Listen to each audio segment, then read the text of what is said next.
بسم الله الرحمن الرحيم. الطلاق مرتان فإمساك بمعروف أو تسريح بإحسان. سورہ بقرہ کی آیت نمبر 229، اس کا پہلا حصہ ہے. اللہ تعالیٰ فرما رہے ہیں الطلاق مرتان، طلاق رجعی صرف 2 ہوتی ہیں. 3 طلاق کا اختیار ہوتا ہے، لیکن طلاق رجعی صرف 2 ہوتی ہیں. اگر 3 دے دی تو معاملہ ختم ہے، پھر یہ چیز ان کے لیے جائز نہیں ہے. جب 2 ہیں، 1 یا 2، تو فَإِمْسَاكٌ بِمَعْرُوف. اب اگر اس کو اصلاح نظر آتی ہے، جیسے اوپر والی آیت میں ہے وَبِعُولَتُهُنَّ أَحَقُّ بِرَدِّهِنَّ فِي ذَلِكَ إِنْ أَرَادُوا إِصْلَاحًا. اگر ان کو بیوی کو اپنے پاس رکھنے میں سمجھ میں آتا ہے کہ معاملہ صحیح ہو جائے گا تو ٹھیک ہے. اور تصریح بِإِحْسَان، یا اگر نہیں رکھنا چاہتا تو چھوڑ دے اچھے طریقے سے.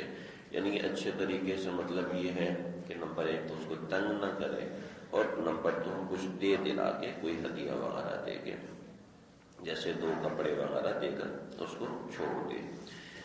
یہ یہاں تک معاملہ ہے. بات چل رہی تھی طلاق دینے کے حوالے سے. میں نے اوپر کا سارا پروسیجر آپ حضرات کے سامنے عرض کیا کہ اگر بیوی اس طرح کی ہے کہ معاملہ اور نبھاؤ اس کے ساتھ نہیں ہو پا رہا، کسی بھی ذریعے سے، باہمی سمجھانے سے، خاندان والوں کے سمجھانے سے، بڑوں کے اور بوڑھوں کے درمیان میں پڑھ لینے کے باوجود معاملہ سمجھ میں نہیں آ رہا، تو پھر علیحدگی کی صورت یہ ہے کہ اس کو طلاق دے دی جائے. اس کا طریقہ کار یہ ہوگا جو میں نے عرض کیا کہ 1 طلاق دے کے اس کے بعد 3 حیض اس کی عدت ہے، اس عدت کو پورا کرے اور پھر عورت کو اپنے گھر بھیج دے، جہاں بھی اس کا نکاح ہو وہاں پر ہو جائے. یہاں پر سمجھ لیا جائے طلاق کی ابتدائی طور پہ 3 قسمیں ہوتی ہیں. پہلی قسم طلاق رجعی ہوتی ہے، دوسری طلاق بائن ہوتی ہے، تیسری طلاق مغلظہ ہوتی ہے. طلاق رجعی یہ ہے کہ طلاق کے لفظ سے طلاق دے اور 1 یا 2 طلاق دے. طلاق کے لفظ یعنی کہ جس میں طا، لام اور قاف یہ الفاظ پائے جا رہے ہوں. تطلیق عربی کے اندر تو مختلف زیادہ الفاظ ہیں، اردو کے اندر ہمارے ہاں یہ ہے. اور اگر کسی نے انگریزی کا لفظ بول دیا، ڈائیورس کا بول دیا، تو بھی اس سے طلاق واقع ہو جاتی ہے. یہ نہیں کہ چونکہ ہماری زبان نہیں ہے لہٰذا وہ تو واقع نہیں ہوگی، تو طلاق کے لفظ بولنے سے ہوگی. جو مفہوم طلاق کو ادا کرے اس سے طلاق رجعی ہو جاتی ہے. جو بھی مفہوم طلاق کو بیان کرے اس سے طلاق رجعی ہو جاتی ہے. تو یعنی کہ طلاق کی صراحت ہونے سے طلاق رجعی ہوتی ہے. اس کے علاوہ دوسری چیز کہ طلاق کی صراحت نہیں ہے بلکہ اشارتاً طلاق دے رہا ہے. جیسے بیوی سے کہا کہ تو آزاد ہے، اب جس میں نیت یہ تھی کہ آزاد ہے جا تیری مرضی، شاہ مرضی جا، اب نیت یہ تھی تو اس نیت کا دخل ہوگا. اسی طریقے سے دفع ہو جائے تو اس سے طلاق نہیں ہوتی. لیکن اگر نیت ہوگی اس سے کہ دفع ہو جانے کا مطلب ہے کہ ہمیشہ میں سے دفع ہو جائے، میرے پاس نہ رہے. اب نیت یہ تھی کہ اس میں طلاق کی تو اس سے طلاق واقع ہو جاتی ہے. لیکن چونکہ لفظ طلاق کا استعمال نہیں ہوا، اس طرح کے بہت سے الفاظ کتابوں میں لکھے ہیں. یہ مسائل چونکہ ایسے ہوتے ہیں، یہ مسائل ایسے ہوتے ہیں جو عام طور پہ سمجھ میں نہیں آتے، اس لیے عام طور پہ بیان بھی نہیں کیے جاتے. لیکن سمجھ لینا چاہیے، بہت اہم چیز ہے، ہر آدمی کے ذمے ہے اس کو سمجھے اور سیکھے کہ یہ ایسے الفاظ استعمال کرے کہ دل میں تو ہو کہ اس سے جان چھوڑے، ابھی یہ جائے، تو دل میں تو یہ ہے اور اوپر سے دوسرے الفاظ استعمال کر رہا ہے، تو اس سے طلاق بائن واقع ہو جاتی ہے. طلاق بائن یہ ہوتی ہے کہ بیوی کو واپس رکھنا چاہے تو دوبارہ نکاح کر کے واپس رکھے گا. دوبارہ نکاح کر کے واپس، نکاح دوبارہ ہونا وہ یہ ضروری ہے، اس کے اندر تجدید نکاح ہونا ضروری ہے. اور تیسری یہ ہے کہ اکٹھی 3 طلاق یہ اس سے اوپر دے دی، اب کوئی صورت نہیں ہے کہ یہ اس کو واپس رکھ سکے، رجوع کا اختیار باقی نہیں رہتا. تو جو میں نے پہلے عرض کیا طلاق رجعی، جو شرائط عرض کی تھی کہ پہلی بات یہ ہے کہ غصے میں ہرگز طلاق نہ دے. غصہ ایسی چیز ہے کہ جس کے اندر آج تک کسی نے کوئی کام صحیح نہیں کیا، وہ غصہ ایسا ہے کہ جب یہ آتا ہے تو عقل پہ سوار ہو جاتا ہے، اور عقل پہ حضرت ابو بکر صدیق رضی اللہ تعالیٰ عنہ سے بڑھ کر کوئی ہوگا۔ حضرت ابو بکر صدیق نے کسی کو غصے میں کہا تو آپ صلی اللہ علیہ وسلم نے فرمایا کہ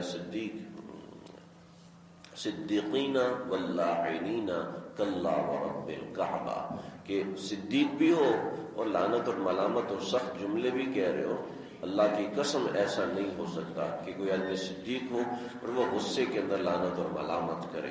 تو غصے کے اندر تو ابو بکر صدیق رضی اللہ تعالیٰ عنہ نے بھی کچھ بولا تو آپ نے منع فرما دی کہ بھئی ایسا نہیں کرنا چاہیے۔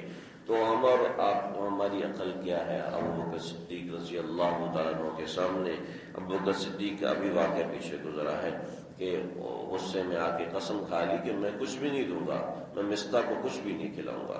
تو اللہ نے کہا قسم توڑو، قسم توڑ کے کفارہ ادا کرو۔ سورہ نور میں اس کی تفصیل ہے، اجمالاً میں پیچھے ذکر کر چکا ہوں، وَلَا تَجْعَلُوا اللَّهَ عُرْضَةً لِأَيْمَانِكُمْ کے اندر۔ تو غصے کے اندر ہرگز ہرگز ہرگز طلاق نہ دے، یہ بات ذہن میں اتار لے۔ اگر اپنا کوئی اولاد ہے تو اس کے ذہن میں اتار دے، اگر بیٹی ہے تو اس کو سمجھا دے کہ شوہر کو غصہ مت دلانا، اگر غصہ آ چکا ہے تو اس کے سامنے خاموش رہنا، کیونکہ غصے کے اندر عام طور پہ ہمارے پاکستان کے اندر اور دنیا کے اندر 100% طلاق غصے میں ہو رہی ہے، اس بات کو نہ ماننے کی وجہ سے کہ غصے میں ہرگز ہرگز طلاق نہیں دینی، اور نمبر 2 3 طلاق نہیں دینی۔ یہ 2 بہت ہی ضروری چیزیں ہیں۔ باقی یہ ہے کہ حیض کے ایام میں طلاق نہیں دینی چاہیے، اور اگر طہر میں طلاق دے تو اس طہر میں طلاق دے کہ جس میں بیوی سے ملاقات نہ ہو، یہ اس کے آداب ہیں۔ تو برحال اب طلاق کا ایک لفظ بول چکا ہے، یہ بات جان لیں کہ طلاق دینا جائز ہے، لیکن یہ ابغض الحلال ہے۔ ابغض الحلال عند اللہ الطلاق، کہ اللہ تعالیٰ کے نزدیک حلال چیزوں میں سب سے زیادہ مبغوض اور گندی چیز طلاق ہے۔ تو ہمارے بزرگان دین فرماتے ہیں کہ ہماری لغت میں طلاق کا لفظ ہے ہی نہیں، کہ اب نکاح ہو گیا اب طلاق کے لفظ کو ایک طرف نکال دو، اب نکاح ہو گیا اب طلاق کے لفظ کو بالکل نکال دو، سوچو بھی نہیں کہ میں نے اس کو طلاق دے کے فارغ کرنا ہے، بس سمجھ لو یہ پوری زندگی کا میرا ساتھی ہے، اسی کے ساتھ رہنا ہے۔ لیکن معاملہ ایسا ہے کہ بڑے سفید بال ہو چکے ہوتے ہیں ہمارے، میں تو اشرف المدارس میں رہا ہوں، اور کئی ایک بوڑھے آئے روتے ہوئے، جی کیا ہوگا؟ اکٹھے 16-17 فائر کر آیا ہوں، اکٹھے 10-15 فائر کر ہوں، کیا کریں؟ کڑکڑ بہت کرتی ہے، زبان بہت چلاتی ہے، اب میں کیا کروں؟ مسئلہ یہ ہے کہ بیوی کو شوہر کے حقوق معلوم نہیں ہوتے، شوہر کو بیوی کے حقوق معلوم نہیں ہوتے۔ حضرت تھانوی رحمۃ اللہ علیہ لکھتے ہیں کہ بیوی کو شوہر پر غصہ آنا یہ خلاف عقل ہے، یہ کوئی ایسی بات نہیں ہے کہ جس کو مانا جائے۔ وجہ یہ ہے کہ کبھی حکمران کے اوپر نیچے والے کو غصہ آتا ہے؟ غصہ نہیں آتا، کیونکہ جس کو اپنا بڑا سمجھتے، کبھی اپنے پیر صاحب پہ غصہ آیا، کبھی اپنے استاد جی پر غصہ آیا؟ غصہ نہیں آتا، کیونکہ اس کی عظمت دل میں ہے۔ فرمایا کہ بیویوں تمہارا شوہر کے اوپر غصے کا آنا ہی غلط ہے، کیونکہ شوہر کا جو حق ہے اور حیثیت ہے وہ تمہارے ماں باپ سے زیادہ ہے، لہذا اس کے اوپر غصہ آنا بھی غلط ہے، غصہ آنا خلاف عقل ہے۔ یہاں پر معاملہ یہ ہوتا ہے کہ طلاق ہوتی جب ہے جب بیوی کو بھی غصہ آیا ہوتا ہے، شوہر کو بھی غصہ آیا ہوتا ہے، دونوں میں سے کوئی ایک زبان بند کرنے کو تیار نہیں ہوتا۔ تو بہرحال یہاں پر سمجھ لیا جائے جو رجوع کا حق قرآن مجید نے دیا ہے، یہ آیت جس پہ میں بہت زیادہ زور دے رہا ہوں، ہمارے غیر مقلدین نے اسی آیت کو اٹھا دی۔ یا طلاق و مرتان، طلاق 2 مرتبہ ہے، ایک مرتبہ 10,000 دے دو، دوسری مرتبہ 10,000 دے دو، اب تیسری مرتبہ جب تم 10,000 دو گے اس وقت طلاق ہوگی، ورنہ طلاق نہیں ہوگی۔ ایسا نہیں ہے، ایک قول کے اندر جب 2 مرتبہ طلاق کہا، اب تیسری مرتبہ کا اختیار استعمال کر لیا تو بیوی ہمیشہ کے لیے ہاتھ سے گئی، اب معاملہ ختم ہے۔